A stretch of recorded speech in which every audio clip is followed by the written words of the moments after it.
Yo, what's up, Trash Talk Nation? It's your boy Bandit, here to give you the rundown on the biggest, craziest, and most out-of-pocket move Marvel's made since they let that Fantastic Four reboot happen. So word on the street is Marvel just backed up the Brinks truck. No, scratch that. Every Brinks truck in the state, to bring back our favorite billionaire playboy philanthropist, Robert Downey Jr., for a cool 100 mil. That's right, folks. Marvel is dropping $100 million to have RDJ suit up again, but not as Tony Stark. Nah, they've got him playing Doctor Doom in the next Avengers flick. I gotta ask, did Marvel just make a genius move, or did they go full Tony Stark drunk at a party with this one? So, Marvel's been having a rough time lately, huh? It's like watching your favorite sports team after they trade away their star player. You just want them to get it together. We're talking about flop after flop. Ant-Man barely kept it together. The Marvels went meh, and don't get me started on Indiana Jones. It's like Disney's been on a losing streak longer than my last game of poker. And just when you think they're out for the count, they hit us with this big RDJ news at Comic-Con, and man, did the crowd go nuts.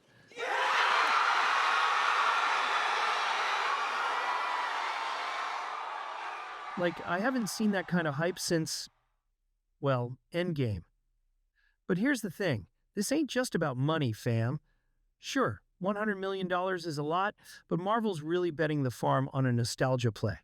And it's not like they're doing this just to see RDJ's pretty face. They're trying to dig themselves out of this rut by playing the ultimate crowd pleaser card. And that's why it's complicated. Because yeah, Marvel's pulling out all the stops to get our butts back in the theater. But are they just patching up a sinking ship with duct tape and Tony Stark-sized paychecks? You tell me. Look, don't get me wrong, Doctor Doom is a fire character. Dude's got it all. Science, magic, a kingdom, and that I could rule the world if y'all just got out of my way energy. He's the villain you almost want to root for. But the question is Robert Downey Jr. really the guy for this job? I mean, I'm over here thinking, why not someone like Cillian Murphy? You know, give us a fresh face, a new vibe. But nope, Marvel's got RDJ, and the thought of him being Doom, that's a whole nother bag of raccoon snacks. Now here's where it gets spicy. Marvel's already had trouble keeping fans on board lately, and this decision? It's got people divided. Some folks are ready to throw up their I love you 3,000 signs again, but others?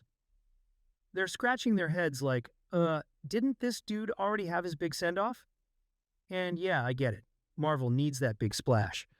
But you can't help but feel like they're throwing RDJ at the problem and hoping we all just clap and forget about Kang, the multiverse mess, and every other flop they've had in the past 2 years.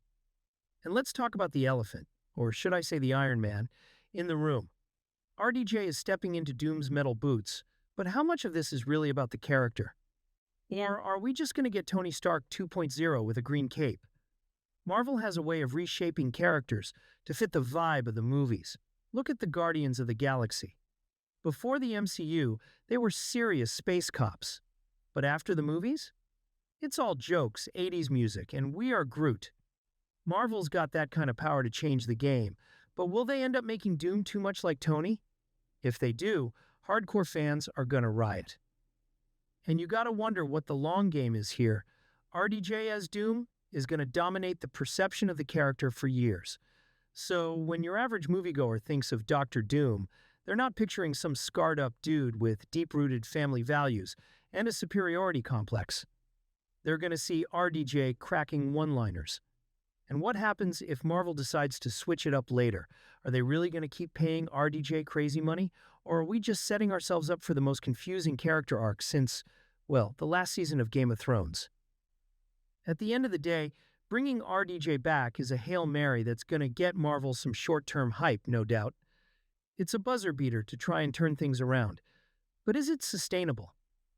Is it actually moving the story forward? Or just trying to recapture that old Endgame magic? Only time will tell. But if there's one thing I've learned about Marvel, it's that they're not afraid to throw everything at the wall to see what sticks. And hey, we're all just along for the ride, so buckle up, trash pandas, because it's going to be one wild, expensive roller coaster. All right, Trash Talk Nation, sound off in the comments. Is Marvel making a smart move bringing RDJ back? Or are they just digging a deeper hole with a golden shovel? Smash that like button if you love the chaos. Hit subscribe if you're here for the real talk. And as always, stay trashy.